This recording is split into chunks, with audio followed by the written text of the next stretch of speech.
They were born into a system designed to erase choice, a world where your body, your future, even your children belonged to someone else. It was a system built to own them, to break them, to define their entire existence. But in the face of this absolute power, Ellen and William Craft refused to let that system write their ending. Ellen was born in Georgia in 1826.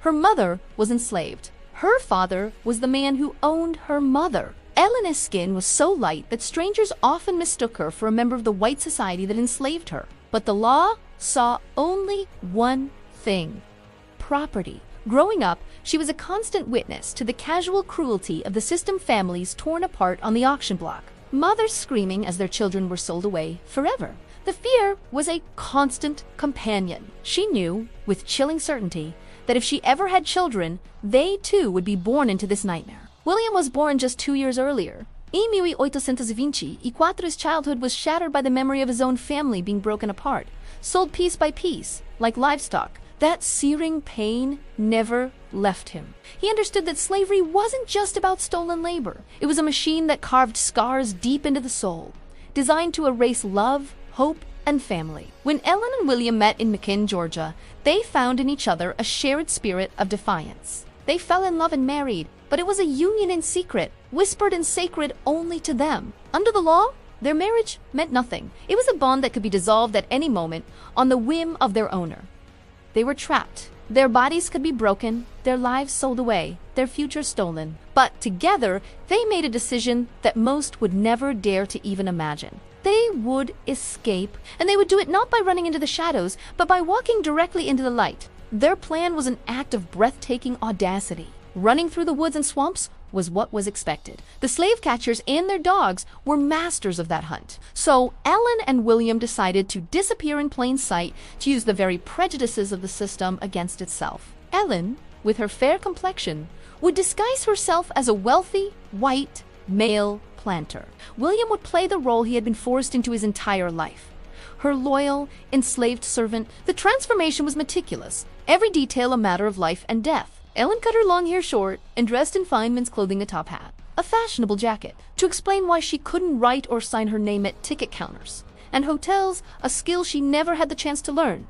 She ingeniously wrapped her right arm in a sling, feigning injury, to hide a smooth, beardless face and further obscure her features. She wore green-tinted spectacles and wrapped a poultice bandage around her jaw, pretending to have a toothache. With these layers of deception, they became Mr. William Johnson, a sickly gentleman traveling north for medical treatment. Accompanied by his faithful slave, they were stepping into the heart of the beast, gambling their lives on a performance. Their journey was a 1,000-mile tightrope walk over an abyss of certain death. They traveled by train and by steamboat, moving through the very heart of the slave states. They sat in first-class cabins, shoulder to shoulder, with the kind of men who made their living, hunting people like them. Every stop, every station was a new wave of terror. A conductor's question, a suspicious glance from a fellow passenger, and a single mistake could unravel everything. The constant tension was almost unbearable. "Papers, sir?" a ticket agent would ask. Ellen would just nod coolly, her heart hammering against her ribs, while William, playing his part, bowed his head in submission. They passed through Georgia, South Carolina, and North Carolina. At one point, an old friend of Elena's former owner sat down right next to her on the train and began a conversation. Ellen held her breath, pretending to be hard of hearing, her face turned away. The man, luckily, was more interested in talking about himself.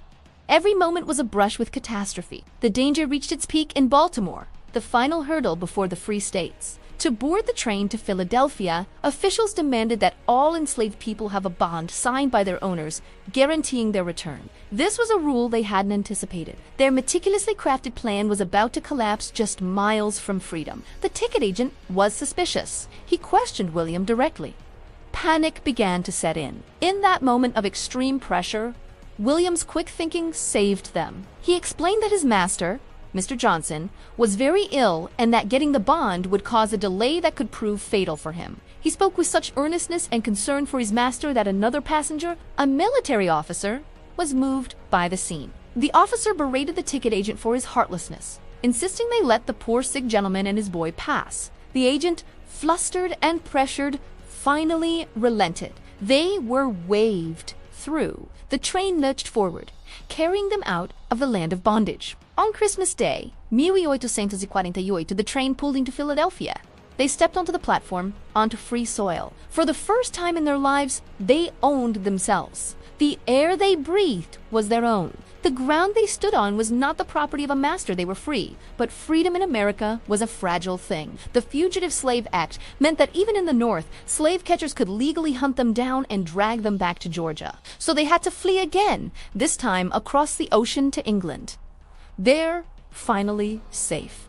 Their lives truly began. Ellen and William learned to read and write, the skills so cruelly denied to them. They had children, a family that no one could tear apart. They became powerful voices in the abolitionist movement, telling their incredible story to the world, a testament to what courage, intelligence, and love could achieve against an empire built on chains. They didn't escape with weapons or with violence. They escaped with their minds, with their courage, and with their unwavering faith in each other. In a system designed to crush their humanity, they outsmarted it. Ellen and William Craft proved something radical, something that echoes through history, that the greatest acts of resistance are sometimes not waged on the battlefield, but in the brilliant, unbreakable fortress of the human spirit. Their story isn't just about escape.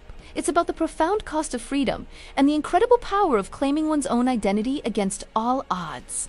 Thanks for watching. If you found this story as powerful as we did, please like this video and subscribe for more hidden histories.